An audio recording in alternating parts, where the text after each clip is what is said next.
ফেনী জেলার দাগনভূঞা উপজেলার দাগনভূঞা থানার অধীনস্থ দাগনভূঞা থানার এই ৮ নং জলস্করা ইউনিয়ন। এটা হচ্ছে যে বুচিপুর এলাকার বুচিপুর গ্রামের সড়ক। এখানে পানিতে একদম বিপদসীমার উপরে পানিতে রাস্তাঘাট বা ঘরবাড়ি কোমর পরিমাণ, কিছু জায়গায় হাঁটু পরিমাণ পানি সবই তলায় গেছে। আমাদের এই স্বেচ্ছাসেবক ভাইরা, সংগঠন ভাইরা ত্রাণ নিয়ে দুর্গম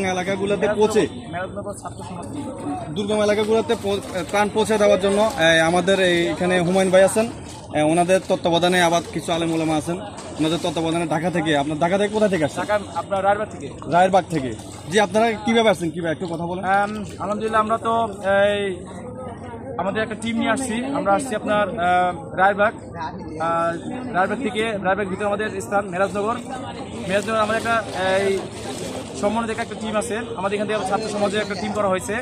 তাই এখানে আমরা উন্নয়নমূলক যত কাজগুলো আমরা এখন এলাকা করা শুরু করছি, ছোট ছাত্রদেরকে নিয়ে এলাকার যত রকমের কুকর্মী কাজগুলো আছে সেগুলোকে আমরা তুলে ধরি এবং আমাদের রাস্তা পরিষ্কার করা থেকে এবং রাস্তা উন্নয়ন করা এবং আমাদের পণ্য কম বেশি হওয়া এগুলো মনিটরিং করা এবং এই ছাত্রদেরকে নিয়ে আমি দেখছেন আমাদের সবাই ছাত্র, এই ছাত্রদেরকে নিয়ে আমরা করছি ইনশাআল্লাহ।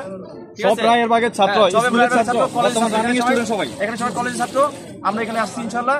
আর এদের এই টিমটা গঠন করে আমরা অনেক কষ্ট করে আমরা নিজস্ব অর্থ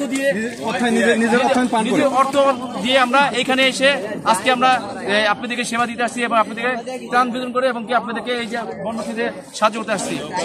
এখানে আমি হলো আপনার এই টিমের প্রধান, ঠিক আছে। এদেরকে আমি প্রধান শিক্ষক এবং এদেরকে পরিচালনা করছি। আমার চাইছি আমি একটা সুস্থ একটা টিম বানাতে। তো যাক, আলহামদুলিল্লাহ আমার টিমটা অনেক সুন্দর স্ট্রং আছে। এখন এখানে একটা কথা বলা যে আমরা এখানে যে ত্রাণ দিতে আসছি শুধু না, এখানে এসে দেখলাম যে আসলে অনেক পানি যেটা আমরা বলতে পারছি না। এত যে আমরা ভাবতে পারি যে এখানে এত পানি, আমার ছাত্ররা বলতে চাই এত পানি। এখন পানি বেশি হওয়ার কারণে আমরা ভিতরে যেতে পারছি না। এখন আমরা নিব ট্রাক্টর নিয়ে ভিতরে গরিব যারা পানি খাবার পাচ্ছে না তাদের কাছে আমরা এই পণ্যগুলো আমরা খাবারগুলো পৌঁছে দিব, ঠিক আছে। তা এখনই আমাদের এখানে আমাদের যে আমরা যে মাদ্রাসার ওলামারা আসছেন, হুজুর আসছেন, ঠিক আছে, আমাদের সাথে ছাত্র টিম দল আসছেন। এদেরকে আমরা হাতে কাজ করে ইনশাল্লাহ আমরা এটাকে সব শেষ করবো। আরেকটা সফলের জন্য আরেকটা কথা যেটা আমি মূল কথা যেটা বলছি, আমি তো এখানে আসছি, এত দূর থেকে আসছি। আপনারাও যেখান থেকে পারেন, যেখান থেকে করেন, সংগঠন থেকে করেন বা কোনো স্কুল থেকে বলেন, কলেজ থেকে বলেন, মাদ্রাসা থেকে বলেন, সবাই এখানে ত্রাণ দেওয়ার জন্য আপনারা চেষ্টা করবেন যেন তারা এখানে অন্তত খাবারটা যেন পায়। যদি শোনা যাচ্ছে যে এখানে ত্রাণের পাশাপাশি এখন তাদের সবচেয়ে বেশি প্রয়োজনীয় জিনিস হচ্ছে যে নিত্য প্রয়োজন জিনিস, সেটার ভিতরে হচ্ছে আলু, চাউল, ডাল, তেল, মশলা এগুলো। এখন সেটার ব্যাপারে এখন সামনে যারা উদ্যোক্তা, যারা কর্তৃপক্ষ আছেন, তাদের কি মতামত? তাদের মতামত আমরা একটু আসার আগে একটা আমরা প্ল্যানিং করে আসছি। ওই প্ল্যানিংটা হলো আমরা পানি শুকানোর পর আরো অনেক কিছু রোগ বাধাই দেখা যাবে। আমরা একটা মেডিকেল টিম নিয়ে ইনশাল্লাহ মেডিকেল টিম নিয়ে ইনশাল্লাহ আমরা এখানে আসবো, আমার যে চিন্তা ধারণা আছে। এবং আর এখানে গবাদি পশু, তারপরে আপনার পশু পাখিরা দেখছি যে অবস্থা, খাবার পাচ্ছে না, তাদেরকে যেন আমরা খাবার দিতে পারি, এরকম একটা আমাদের গ্রুপ আসবে, খাবার আসবে। এটা হলো গবাদি পশুর জন্য। আর এবং কি আমাদের স্বাস্থ্যকর্মীরাও এখানে আমরা ইনশাল্লাহ চিন্তা করতেছি যে আমরা এই সামনের মাসের ভিতরে আমরা যেন পানি যদি শুকিয়ে যায় তাহলে আমরা এখানে আরেকটা টিম নিয়ে আসবো। আর এইটা হলো আমাদের মূলত কথা। আর খাদ্য বলতে চাল ডাল তো অবশ্যই প্রয়োজন, কারণ সবারই তো দরকার, ঠিক না। এখন আমাদের এই কাজগুলো আমাদের সামনে অনেক করা দরকার। এখন আমরা ইনশাল্লাহ এলাকা যে আমরা ইনশাল্লাহ আমাদের কার্যক্রম চালিয়ে যাব। কিভাবে আমরা ত্রাণের টাকা আবার তুলে শুরু, যেখানে পারো কাপড় চোপড় দিয়ে, টাকা পয়সা, ক্যাশ টাকা দিয়ে আমরা এখানে আবার চিন্তা করছি। যদিও দেখি ইনশাল্লাহ আবার এখানে সমস্যা দেখা যাচ্ছে, আমরা এখানে আসবো। আরেকটা কথা, মূল কথা আমি বলি, আমাদের এখানে একটা মাদ্রাসা ছিল, হ্যাঁ,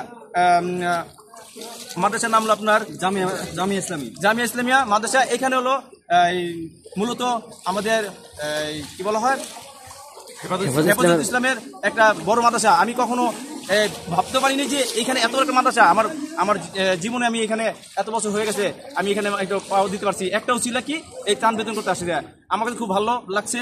এবং আমি আমার ছাত্রকে নিয়ে আসছি, যে খুব ভালো লাগছে যে কিভাবে আমি এখানে আসলাম, আমি নিজে ভাবতে পারিনি। তো যাক, আলহামদুলিল্লাহ, আল্লাহ তাআলা একটা উসিলা আমাকে দেখাইছে। আর আমি মনে করি যে সবাই যেন এই আল্লাহর রাস্তায়, আল্লাহর কাছে বেশি করে যেন দান করতে পারে, খরচ করতে পারে। আর ইনশাআল্লাহ আমার টিমরাও ইনশাআল্লাহ আমি এভাবে বানাচ্ছি এবং যেন আরো বেশি করে আমার টিমটা ইনশাল্লাহ সবাই অনেক মেহনত করছে, ছাত্ররা অনেক কষ্ট করছে, যেই কষ্ট ফিলে আজকে আমরা এত বড় একটা জায়গা আমরা আসতে পারছি।